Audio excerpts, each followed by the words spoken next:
अस्सलाम वालेकुम, Neza advice channel में वेलकम। आज की एडवाइस है कंट्रोल योर माइंड। अपने दिमाग को खुद कंट्रोल करें। अगर आपसे कोई कहता है कि आप ये नहीं कर सकते तो वो अपने सोचने की हद बताता है, आपके नहीं। आप खुद पर भरोसा रखा करें और अपने अंदर खुद एतमादी पैदा करें। सिंपल सी बात है, आपका दिल तब ही मुतमईन होता है जब आपको पूरा यकीन हो कि जो काम आप कर रहे हो वो बिल्कुल ठीक है।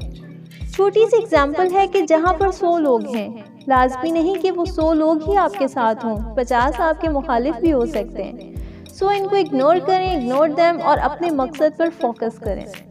दिमाग को कंट्रोल करने की एक छोटी सी मिसाल और भी है कि जब आप रोते हैं तो सारी फैमिली, सारे फ्रेंड्स आपको चुप करवाने में लग जाते हैं, पर आप रोना बंद नहीं करते जब तक कि आपका दिमाग ये नहीं सोच लेता कि एवरीथिंग इज ओके, अब आगे क्या करना है।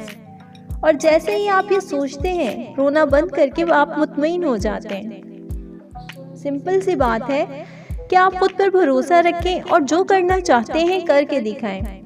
सिर्फ एक बार ये सोचें कि आपके ना होने से किसको फर्क पड़ता है। फौरन ख्याल आएगा आपके पेरेंट्स, फैमिली, फ्रेंड्स। सो बस इनकी फिक्र करें, फजूल ख्यालात को छोड़ दें और जो भी जायज़ मकसद आपने सोच लिया है उसी को दिल की लगन से पूरा करने में लग जाएं। बेस्ट ऑफ लक, खुश रहें और मुस्कुराते रहें। उम्मीद है आपको ये वीडियो अच्छी लगेगी। Thanks for watching. मिलते हैं नेक्स्ट वीडियो में और तब तक के लिए अल्लाह हाफिज़।